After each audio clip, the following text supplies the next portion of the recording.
Hey everyone, ready to dive in something we all deal with but might not always have the words for. We've got a really interesting set of sources all about those times when you feel down, stressed, or even angry. Yeah, it's really fascinating how much our language reflects these really common human experiences. Absolutely. We'll be looking at a conversation between two friends, some expert definitions of tricky vocabulary, and even some tips on how to cheer ourselves up. Have you ever felt like you just couldn't find the right words for these kinds of feelings? Oh, totally. It's like you know what you're feeling, but you just can't articulate it. Well, today we're going to give you a whole toolkit to help with that. I love that. A toolkit for expressing your emotions. A first source is actually a snippet of a conversation between two friends from a podcast called Learning English with Podcast Conversation. One of the friends is having some issues because her boyfriend has a bit of a temper. And you hear that phrase right away, feeling down. It's so common, but it really captures that lack of energy and enthusiasm that comes with sadness. For sure. And she describes her boyfriend as being grouchy, which I think is even a step beyond just being in a bad mood. Grouchy suggests that irritability, a kind of simmering discontent. Not full-blown anger, but definitely not pleasant to be around. Right.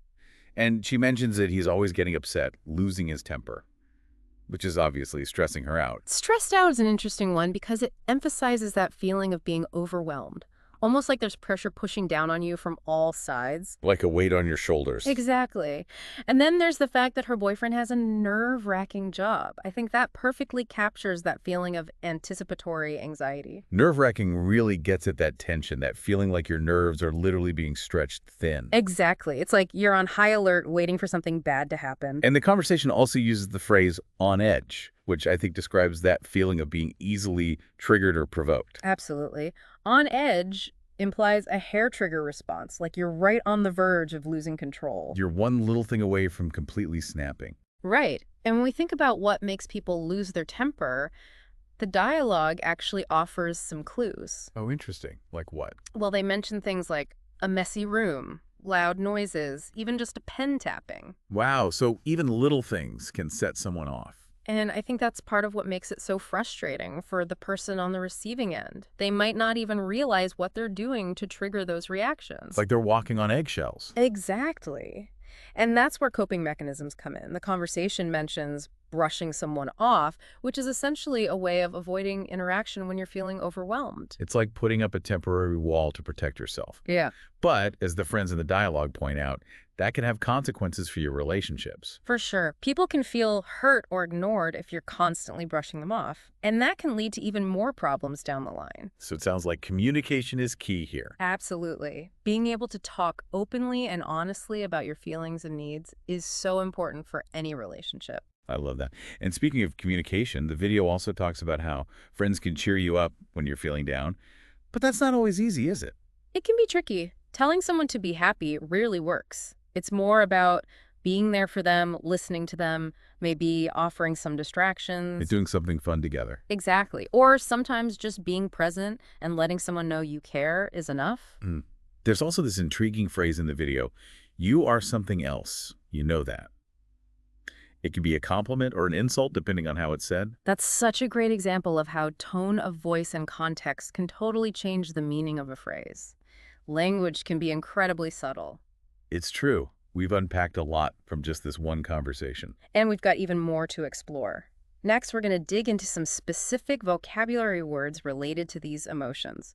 It's amazing how nuanced these terms can be. You know, it's interesting how some of these phrases we use every day can actually reveal a lot about cultural attitudes towards emotions. Oh, really? Give me an example. Well, take the phrase man up, for instance. Okay, yeah. It's often used to tell men to suppress their emotions, especially sadness or anxiety. It's like there's this unspoken rule that men aren't supposed to show any vulnerability. Exactly. And that can be really harmful. You know, it can lead to men bottling up their feelings, struggling to cope in healthy ways. Yeah, I can see that. So let's dive into some of the specific vocabulary the podcast hosts actually break down. They offer some really insightful explanations of words related to stress and anxiety. Perfect. I'm ready to learn. For example, they talk about the difference between just saying stressed versus stressed out. Right. Is there a big difference? Yeah, stressed out is like a more informal, more intense way of saying it. It suggests a higher level of distress. Gotcha. So it's stressed but amplified. Exactly. And then they go on to talk about the word nerve-wracking, which is a great way to describe situations that provoke that feeling of intense anxiety. Like what kinds of situations? They give examples like watching a suspenseful movie or riding a roller coaster. Situations where you know you're safe, but your body is still reacting like there's danger. Yeah, your heart is still racing. Exactly. It's that primal fight or flight response. I get that. And then there's on edge, which I think has a slightly different feeling than nerve-wracking. It's more about irritability and that feeling of being ready to snap. I know exactly what you mean. It's like you're walking on eggshells, afraid that the slightest thing is going to set you off. And they can be so exhausting to feel that way all the time. Absolutely. It makes it hard to relax, hard to engage with others.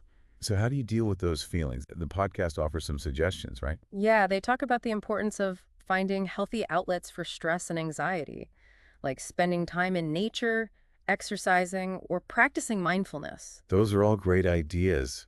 What about if those things aren't enough?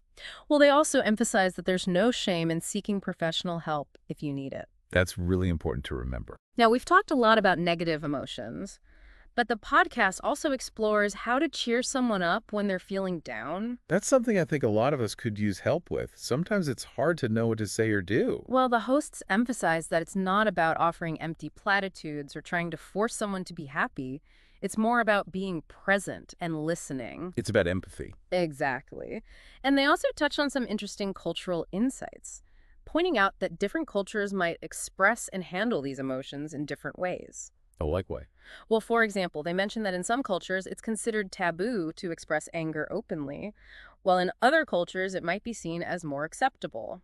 That's so interesting. I never thought about it like that before. It's a good reminder that there's no one right way to experience or express emotions.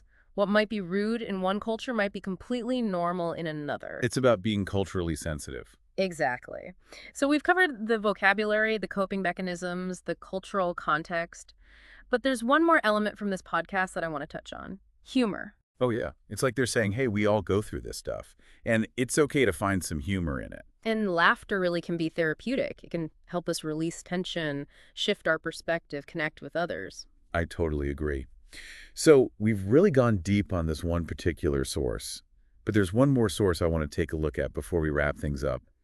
It's a list of vocabulary words with definitions, all related to these different emotions. Okay, sounds good.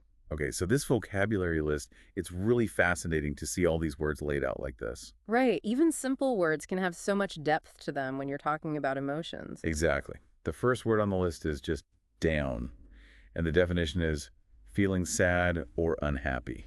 Seems pretty straightforward, but I mean, think about all the different ways we can feel down. Yeah, that's a good point. Feeling down because your favorite show got canceled is totally different from the sadness of losing someone you love. For sure. It's the same word, but the intensity of the feeling can vary so much. Absolutely. Okay, the next word is down in the dumps, which is a bit more informal, I guess. Yeah, but it really captures that feeling of being stuck in a low mood, like you're at the bottom of a pit trying to climb out. It's so visual. Then there's have the blues, which always makes me think of music. Yeah, the blues as a genre is all about expressing sorrow and hardship, so it makes sense that we would use that phrase to describe feeling down. Definitely. Okay, next up we have stress out, which we talked about a bit earlier. Right.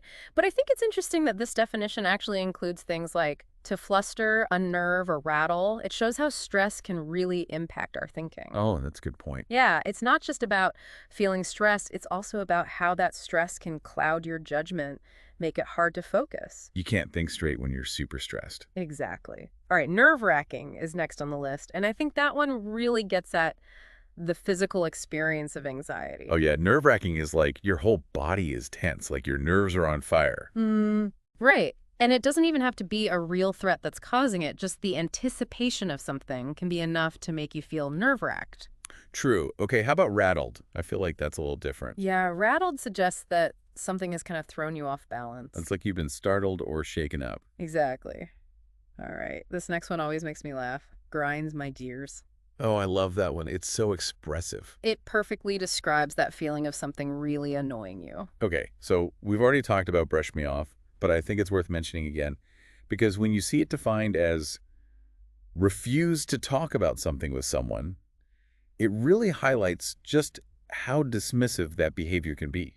Right. It's like you're shutting the other person down completely. You're not even giving them a chance to explain themselves. It's definitely not a good way to communicate. And lastly, we have cheer up, which again seems simple, but it's actually quite complex. Yeah, you can't just tell someone to cheer up and expect it to work. Yeah. It's more about showing them that you care. Exactly. Sometimes just listening and being present is the best way to cheer someone up. Well, I think we've covered a lot of ground today. From those everyday words we use to describe our feelings to the deeper cultural and psychological factors that shape how we express ourselves. It's been a really interesting deep dive into the world of emotions. It has. So next time you're feeling down, stressed, or angry, try to pay attention to the language you're using. You might be surprised at what you learn about yourself. And don't forget that it's okay to reach out for help if you need it. There are people who care and want to support you. Absolutely. Thanks for joining us on this deep dive, everyone.